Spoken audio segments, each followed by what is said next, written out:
जैसा कि आप लोग देख सकते हैं कि हम घुघवा नेशनल पार्क में आए हुए हैं और ये नेशनल पार्क एक बहुत ही प्राचीन धरोहर को संजोकर रखा हुआ है जिससे हमारे मानव समाज की उत्पत्ति हुई है। ये जो फॉसिल्स आप देख सकते हैं ये एक्चुअली में है लकड़ी, लेकिन अभी ये करोड़ों वर्षों तक पृथ्वी के नीचे जमा होने के कारण ये पत्थर के रूप में बन गए हैं और आप इन्हें देखेंगे तो ये बहुत ही कठोर हैं। ठीक है, उसके बाद हम आगे देखते हैं तो ये हमको यहाँ पर सारे, जैसे कि आप देख सकते हैं कि एलिएथियंस का हमको यहाँ पर पेड़ दिखाई देता है, वैसे ही यूकेलिप्टस जिसको सफ़ेदा कहते हैं, ये आप स्क्रीनशॉट लेकर इसको और भी ज़्यादा पढ़ सकते हैं।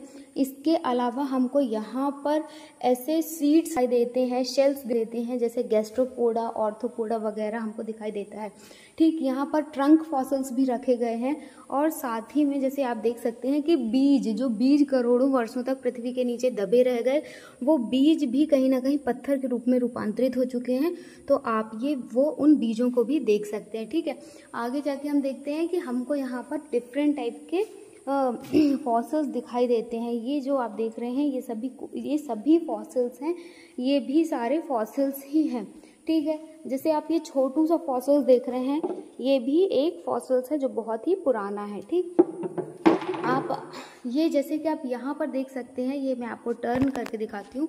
ये जो है ये एक क्लॉक घड़ी है, जिस आप इसको पूरा तरीके से देख सकते हैं। ये एक क्लॉक है और ये क्लॉक क्या बताती है, मैं अभी आपको यहाँ पर समझाती हूँ कि ये क्लॉक ये बताती है कि यदि हम एक घड़ी को 24 आवर्स में डिवाइड करें तो 24 आवर्स में से हमारे पास 10 घंटे तक हमारे पास ये क्या रहा है, मीसोजोइक एरा रहा है और उसके बाद हम जो नूतन जीवी काल है उस पर प्रवेश कर पाए हैं। और अभी मनुष्य के अवतरण में मतलब मनुष्य का जब पृथ्वी पर रहवास शुरू हुआ उस पर हम सिर्फ 1 घंटे से भी कम टाइम में ये हम इसको देख सकते हैं। जैसे कि आप ये देख सकते हैं, ये जो जैविक घड़ी बनाई गई है, जैसा कि आप सामने देख सकते हैं कि एक जैविक घड़ी बनाई गई है। जैविक घड़ी में यदि हम 12 से 24 से देखें तो 24 से लेकर 10 तक का समय जो है वो हमारे पास पूरा किसके लिए डेडिकेटेड है, ये यहाँ पर मीसोजोइक काल के लिए डेडिकेट है। यदि आप इसको समझना चाहें तो आप इसको यहाँ से देखेंगे तो यहाँ से हमको ये रेड वाला दिखाई देता है और ये रेड वाला के यहाँ ख़त्म होता है। मतलब इतना पूरा टाइम हमारा किस पे जा रहा है, ये जो यहाँ पर घड़ी बनी हुई है उसके हिसाब से हम देखते हैं कि ये मीसोजोइक एरा पे जा रहा है। ठीक है, उसके बाद आता है यहाँ पर ग्लेशियर्स का टाइम आ जाता है जिस पे हमारे पास ब्लू व्हेल वगैरह है।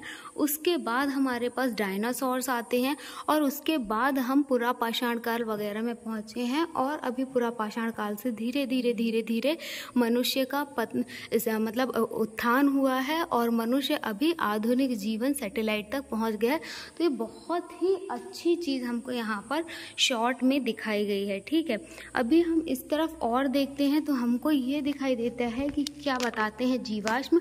तो ये बोर्ड पे दिखा गया है कि जीवाश्म इसके अकाट्य प्रमाण है कि आज से कई अरब वर्ष पूर्व भी पृथ्वी पर जीवन था। तो हमको यहाँ पर पृथ्वी पर जीवन कैसे शुरू हुआ है वो सारी चीज़ें दिखाई जाती हैं। ठीक है, अभी हम ये देखते हैं कि 65 करोड़ वर्ष पुराना ये हमको एक अभिलेख मिला है जो घुघवा में मिला है और यहाँ पर सारे साक्ष्य मिले हुए हैं नूतन जीवी महाकल्प के, जैसे कि आप यहाँ पर रीड भी कर सकते हैं। नूतन जीवी महाकल्प के प्रारंभ के बीच के समय के हैं ये सभी साक्ष्य। ठीक है, उसके बाद यहाँ जीवाश्म जो घुघवा में जीवाश्म मिले हैं। तो यदि आप इस फील्ड में रिसर्च कर रहे हैं जहाँ आपको बहुत ज़्यादा पुरातत्व विज्ञान पढ़ना पड़ता है या वनस्पति से रिलेटेड काम करना पड़ता है तो आप एक बार ज़रूर विज़िट करें घुघवा नेशनल पार्क। ये अपने आप में बहुत ख़ास है क्योंकि ये हमें हमारी उत्पत्ति कैसे हुई है उसके बारे में जानकारी देता है। ठीक है, ये अतीत की निधियाँ, तो जैसे कि यहाँ पे आप पढ़ सकते हैं कि डिंडौरी ज़िले में स्थित घुघवा जीवाश्म राष्ट्रीय उद्यान भारत भर में एक अनोखी जगह है क्योंकि यहाँ ढेर सारे अति प्राचीन पादप जीवाश्म मिले हैं। मतलब आप ये सोचिए कि जब जैसे हम ये नॉर्मल रोड से गुजर रहे हैं, यदि यदि आप इसको देखें, नॉर्मल रोड से गुजर रहे हैं तो हमको इस तरीके के कोई स्ट्रक्चर दिखाई देता है, तो हम क्या समझ लेते हैं कि ये जो है पुराने पेड़ हैं, कट गए होंगे। लेकिन ये इतने पुराने हो चुके हैं कि ये अब यहाँ पर पत्थर का रूप धारण कर चुके हैं। ठीक है, आप यहाँ पे भी देख सकते हैं कि कोई वस्तु जितनी ही पुरानी हो उतनी ही अधिक मूल्यवान होती है। उसी लिहाज से ये जो हमारे जीवाश्म हैं ये बहुत बेशकीमती है, क्योंकि बहुत ज़्यादा पुराने हैं, इतने पुराने हैं जितने कि हम कल्पना भी नहीं कर सकते। तो ये पूरा एक घुघुआ जो नेशनल पार्क है, ये उसका एक म्यूज़ियम है जो कि आप आकर ज़रूर विज़िट कर सकते हैं। Thank you so much. है कि अभी हमने म्यूजियम का फर्स्ट पार्ट विजिट किया, अभी हम सेकंड पार्ट में आ चुके हैं और यहाँ पर हमको एक मशीन दिखाई दी है। इस मशीन से भी हम घुमाते हैं तो ये देखिए हमको ये पृथ्वी गोल गोल घूमते हुए दिखाई देती है कि कैसे, आप थोड़ा इसको जूम करके दिखाइए कि कैसे पृथ्वी गोल गोल घूम रही है। मतलब यदि जो हमारे, जैसे कि आप देख सकते हैं कि 20 करोड़ वर्ष पूर्व हमारी पृथ्वी के कॉन्टिनेंट थे, ये उसको प्रदर्शित करता है। उसी तरीके से फिर 10-15 करोड़ वर्ष पूर्व कैसी हो गई, ये उसको प्रदर्शित करता है। धीरे धीरे धीरे हम देखते हैं कि 10 करोड़ साल पहले तक बहुत सारे कॉन्टिनेंटल गायब हो रहे हैं। ठीक, और अभी अब जैसे कि आप देख सकते हैं 5 करोड़ वर्ष पूर्व जो यहाँ पर एकदम पास पास थे वो थोड़े थोड़े दूर जा रहे हैं, और ये जो एशिया और अफ्रीका का बेल्ट है ये थोड़ा पास पास आ रहा है। ठीक, और यहाँ ये हम वर्तमान में स्वरूप देख सकते हैं, ये यहाँ पर आकर फिट हो जाता है कि कैसे पूरा विश्व जो एक साथ था, एक ही कॉन्टिनेंट में था, वो अलग अलग विस्थापित होकर साथ में हो चुका है। समझते हैं महाद्वीपीय विस्थापन थ्योरी, कॉन्टिनेंटल ड्रिफ्टिंग थ्योरी। तो इस पे हम देखते हैं कि पहले एक पेंजिया था और ये पैंथालासा। पैंथालासा एक विशाल समुद्र है और पेंजिया सारे भूखंड एक साथ जुड़े हुए हैं। ठीक, ये धीरे धीरे धीरे पेंजिया और पैंथालासा टेक्टोनिक एक्टिविटी के कारण अलग होते गए। यहाँ पर अभी हमको यहाँ पर महाद्वीपीय विस्थापन की थ्योरी दिखाई देती है कि कैसे यहाँ पर अभी हमारे पास वर्तमान में 7 महाद्वीप हैं और ये सभी कॉन्टिनेंटल ड्रिफ्टिंग थ्योरी में। ये वाला अभी बताऊँ, पूर्व की स्थिति को दर्शाता है जब पेंजिया और पैंथालासा एक साथ हुआ करते थे।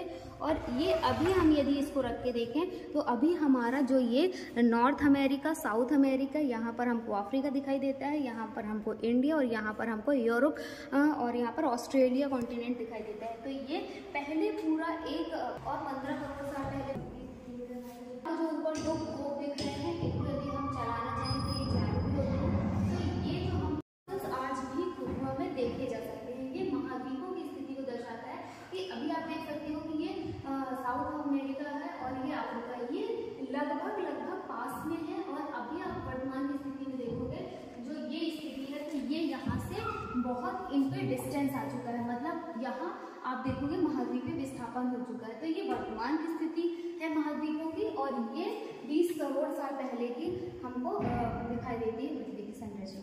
Thank you so much.